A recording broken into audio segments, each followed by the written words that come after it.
आइए मित्रों, अब हम उसकी चर्चा करते हैं जिसको हमने पिछले टॉपिक में लिस्ट आउट किया था, मृदा संरक्षण के उपाय। यानी कि मृदा को हम संरक्षित कैसे कर सकते हैं, उसको सुरक्षित कैसे रख सकते हैं।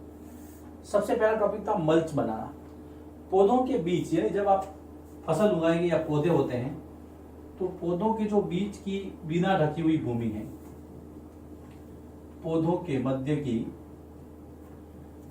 अनावृत यानी कि बिना ढकी हुई भूमि, पौधों के बीच की बिना ढकी हुई भूमि यानी कि जो बेयर ग्राउंड होता है,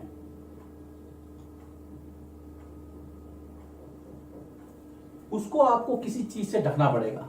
और उसके अंदर अगर जैव पदार्थ रखेंगे, ऑर्गेनिक मैटर, तो सबसे ज्यादा बेनिफिशियल रहेगा वो। पौधों के मध्य की अनावृत भूमि को जैव पदार्थों से ढकना, भूमि को जैव पदार्थों यानी कि बायोमैटर पदार्थों से ढकना। उससे क्या होगा, जिससे भूमि की आर्द्रता, आर्द्रता का मतलब होता है मॉइस्चर, मॉइस्चर बनी रहे। देखिए, जमीन के लिए जरूरी है कि उसके अंदर नमी हो, नमी होगी तभी कि वहां का वेजिटेशन यानी जो प्लांट्स है वो ग्रोथ कर पाएंगे, वृद्धि कर पाएंगे। यानी कि मान लीजिए ये एक कतार है, ये दूसरी कतार है, इसके बीच का जो स्पेस है, यहां पर आपको कुछ न कुछ ऐसा जैव पदार्थ यानी कि जैसे कि वनस्पति के अंश हैं, पौधों की पत्तियां हैं, ऐसा कुछ रखना पड़ेगा। इससे जमीन के अंदर की जो नमी है वो धूप की वजह से बाहर नहीं निकल पाए। इसको बोलते हैं मल्च बनाना। यानी कि दो पौधों की कतारें हैं, उनके बीच की जो भूमि है उसको आप किसी न किसी से ढक दें, जो ज्यादातर जैव पदार्थ होने चाहिए। दूसरा हमने देखा था वेदिका फार्मिंग। वेदिका फार्मिंग यानी कि टेरेस फार्मिंग, ये रहा दूसरा था वेदिका फार्मिंग। देखिए, वेदिका फार्मिंग जो है वो तीव्र ढालों वाले जो क्षेत्र है उसके लिए उपयोगी है। तीव्र ढाल जो होते हैं, स्लॉप कहते हैं आप, है ना, पर्वतनुमा कह सकते हैं हम, जिसका स्लॉप समतल न होकर के बिल्कुल ऐसा सीधा हो, है ना, खड़ा ढाल हो। जो पहाड़ी ढाल है, तीव्र ढाल है, पहाड़ी क्षेत्रों के लिए ज्यादा उपयोगी है, तीव्र ढाल के लिए ज्यादा उपयोगी है। यानी कि जो स्टीप स्लॉप्स हैं तीव्र ढालों में, स्टीप स्लॉप्स तथा पहाड़ी क्षेत्रों में वेदिकाएं बनाई जाती हैं। वेदिका यानी कि टेरेस, वेदिकाएं बनाई जाती हैं। अब उससे क्या होगा, उससे आपको खेती करने के लिए समतल जगह मिल जाएगी, और समतल जगह मिलने से आप वहां पे आसानी से खेती भी कर सकते हैं और पानी भी रुक जाएगा। यानी कि जल का प्रवाह कम होगा और मिट्टी का भी कटाव कम होगा। इससे जल का प्रवाह यानी जो फ्लो है वाटर का वो कम हो जाएगा और मिट्टी का कटाव यानी कि अपरदन कम होगा। दोनों चीजें कम हो जाएगी। अब आप इस चीज को देखिए कैसे होता है। देखिए, मान लीजिए ये स्लॉब है, तो आपको यहाँ पे क्या करना है, इस तरह से वेदिकाएं बनानी है। वेदिकाएं बनाने से क्या होगा, ये जो जगह है यहाँ पर पानी रुकेगा और यहाँ पर आपको खेती करने का अवसर मिलेगा, और जल का जो बहाव है वो भी बहुत धीरे हो जाएगा। इसको हम वेदिकाएं कहते हैं। ये जो आपको लाइनें दिख रही है ना, ये वेदिकाएं हैं, वेदिकाएं। इससे जमीन, वहां पर थोड़ी सी जमीन समतल मिल जाएगी आपको, पानी भी रुक जाएगा और खेती भी आप कर सकते हैं। ये कहलाती है वेदिका फार्मिंग, यानी कि टेरेस फार्मिंग कह सकते हैं उसको, वेदिका खेती, सॉरी। अब हम तीसरा जो हमने देखा था वो था समोच्च रेखीय जुताई, काउंटर प्लॉगिंग। ये तीसरा है आपका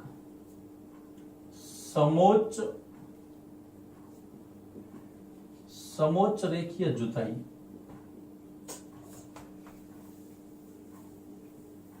कंटोर प्लॉगिंग, देखिए इसके नाम से स्पष्ट है, समोच्च रेखा यानी कि पैरेलल लाइन जो है, पैरेलल लाइन में आपको इस प्रकार से जमीन को जोतना है। और ये भी देखिए पहाड़ी क्षेत्रों के लिए ज्यादा उपयुक्त होता है। समोच्च रेखा जुताई है पहाड़ी ढाल पर समान रेखाओं में जुताई करना। पहाड़ी ढाल पर समान रेखाओं में जुताई करना, जिससे क्या होगा, पानी का बहाव कम हो, यानी कि पानी ठहर सके, और पानी ठहरेगा तो वहां पे खेती होगी। इसको आपको समझना है। मान लीजिए पहाड़ी क्षेत्र है, तो पहाड़ी क्षेत्र के अंदर आपको क्या करना पड़ेगा, कुछ ऐसे जोतना पड़ेगा, कुछ ऐसे जोतना पड़ेगा, फिर वापस कुछ ऐसे जोतना पड़ेगा, कुछ इसके अंदर ऐसे जोतना पड़ेगा, फिर वापस ऐसे जोतना पड़ेगा। यानी कि समानांतर रेखाओं के अंदर आपको जोतना पड़ेगा, जिससे पानी का प्रवाह देखिए यहां रुकेगा, फिर यहां रुकेगा, फिर यहां रुकेगा, फिर यहां रुकेगा। पैरेलल लाइन बोलते हैं इसको, है ना, समोच्च रेखा। ये देखिए ये समोच्च रेखा है, ये समोच्च रेखाएं हैं। समोच्च यानी कि समान ऊंचाई पर, सम प्लस उच्च, समान ऊंचाई पर। तो ये तीसरा था समोच्च रेखा जुताई। उसके बाद में चौथी जो हमने बात की वो थी आपकी रक्षक मेखला यानी कि शेल्टर बेल्ट्स। ये है रक्षक मेखलाएं। शेल्टर बेल्ट्स में क्या होगा, शेल्टर बेल्ट्स ये दो जगहों के लिए ज्यादा उपयोगी है। एक तो आपके शुष्क यानी कि जो सूखे प्रदेश है वहां पे, और एक जो तटवर्ती इलाके coastal area, dry and coastal area,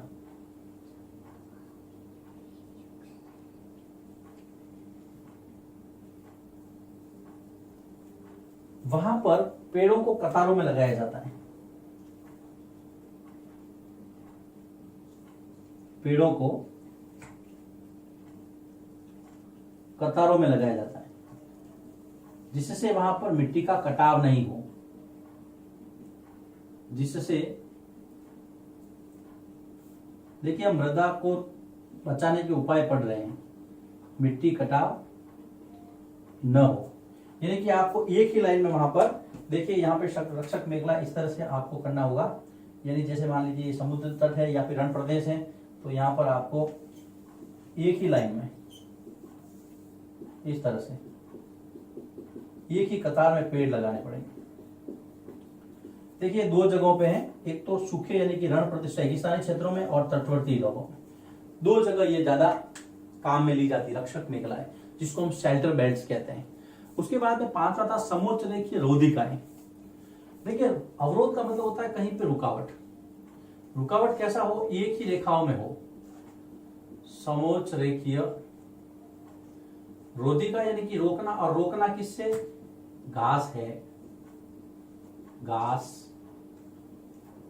पत्थरों से अवरोध बनाकर मिट्टी का कटाव रोकना। आपको घास या पत्थरों का एक रोक लगाना पड़ेगा, जिससे मिट्टी का कटाव नहीं हो। इसको हम कहेंगे समोच्च रेखीय रोधिकाएं, जो हमने पहले भी चर्चा की थी। इसकी बैरियर्स बनाने हैं आपको, है ना, कंटूर बैरियर, समोच्च रेखीय रोधिकाएं। ये देखिए, और रोधिका किससे यानी अवरोध किससे लगाएंगे आप, घास से, पत्थर से, ये सब यहाँ पर रख देंगे बीच में इस तरह से, है ना, एक ही लाइन पर से रख सकते हैं। यहाँ इधर रख सकते हैं, इधर रख सकते हैं, इधर रख सकते हैं, इधर रख सकते हैं, जिससे क्या होगा, पानी जाएगा नहीं और मिट्टी भी नहीं बहेगी। देखिए पानी बहेगा तो मिट्टी भी बहेगी, अगर पानी को आपने रोक दिया तो मिट्टी भी रुक जाएगी, क्योंकि जल से ही ज्यादा अपरदन होता है मिट्टी का। तो ये समोच्च रेखीय रोधिका है पांचवा। उसके बाद में हमने छठे पे चर्चा की थी, एक तो बीज की फसल उगाना और एक था चट्टानी बांध।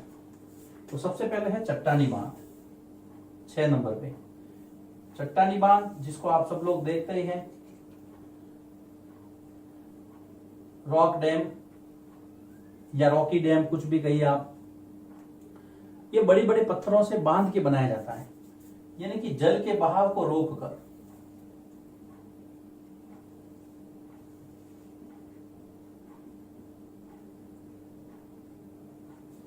जल के बहाव को रोककर बांध बनाया जाता है और फिर जल की नहरें निकाली जाती है, जिससे मिट्टी का कटाव होता है। जल के बहाव को रोककर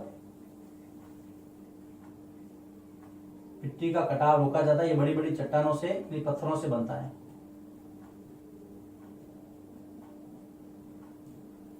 चट्टानी बांध, चट्टानी बांध में आपको लिखना है यहां पर बांध बनाकर, पत्थरों से, है ना, बांध बनाकर जल के बहाव को रोका जाता है और मिट्टी के कटाव को रोक सकते हैं। उसके बाद में 7वां, जो मैंने सबसे लास्ट में कहा था कि बीज की फसल उगाना, बीज की फसल, यानी कि इसको कहेंगे अल्टरनेट क्रॉप्स, अल्टरनेट क्रॉपिंग, यानी कि आपने कोई फसल दो एकांतर कतारों में फसल उगाना, एकांतर कतार में फसल उगाना और बीच में कोई दूसरी फसल उगाना, जिससे जो है जमीन की जो आर्द्रता भी बनी रहे, उसकी गुणवत्ता भी बनी रहे। मान लीजिए आपने यहां देखिए एक लाइन में कुछ फसल उगाई है, ए नाम की फसल, और यहां पर आपको वापिस ए है, तो इसके बीच में आपको दूसरी फसल या दूसरा कुछ लगा करके बी, तो इसके और इसके ये एकांतर, एक को छोड़ के एक का अंतर, फिर वापिस यहाँ पे आपकी ये बी नाम की फसल रहेगी। इस तरह से आपको काम करना। ये इसका विस्तृत आंसर है। देखिए 2 प्रकार के प्रश्न बनेंगे।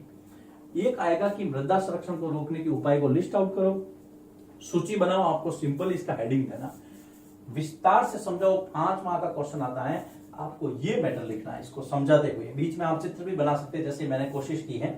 मैं वापस देखिए, क्या पहला मल्च बनाना, यानी कि पौधों के बीच की जो जमीन है उसको आपको जैव पदार्थों से ढक देना है, जिससे जमीन की आर्द्रता बनी रहे।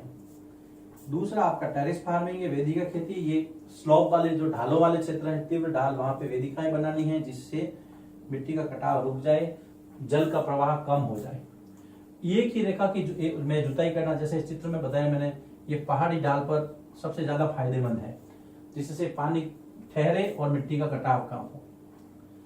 फिर शेल्टर बेल्ट से, शेल्टर बेल्ट का ये फायदा है कि 2 जगह हमें, ये तो सूखे क्षेत्रों में और तटवर्ती जो भी जलीय क्षेत्र हैं वहां पे तटवर्ती मिट्टी का कटाव ज्यादा होता है, तो वहां पर आपको एक लाइन में इस तरह से आपको कतार में पेड़ लगाने हैं। उसके बाद में समोच्च की रोधिकाएं हैं, जिसको घास या पत्थरों जैसे अवरोध आपको वहां पर रखने हैं, जिससे मिट्टी नहीं कटे, पानी का बहाव कम हो। फिर बड़े बड़े जो बांध बनते हैं, सब लोग जानते हैं, चट्टानी बांध, जिससे पानी का बहाव रुकता है तो मिट्टी का कटाव भी रुकता है। फिर बीज की फसल, यानी कि एकांतर कतारों में फसल उगाना, जैसे इस तरह से मैंने बताया आपको, ये फसल यहाँ है तो वापिस ये फसल यहाँ उगाई, ये बी है तो यहाँ भी, एक कतार छोड़ करके एक कतार। तो यहां पर देखिए मृदा वाला टॉपिक पूरा होता है। अगला जो वीडियो लेक्चर आएगा उसमें हम बात करेंगे इस चैप्टर का जो तीसरा पॉइंट है, जल। हमने 2 पढ़ लिए, भूमि पढ़ लिया, मृदा पढ़ लिया। अब हम अगले वीडियो लेक्चर में जल पे चर्चा करेंगे।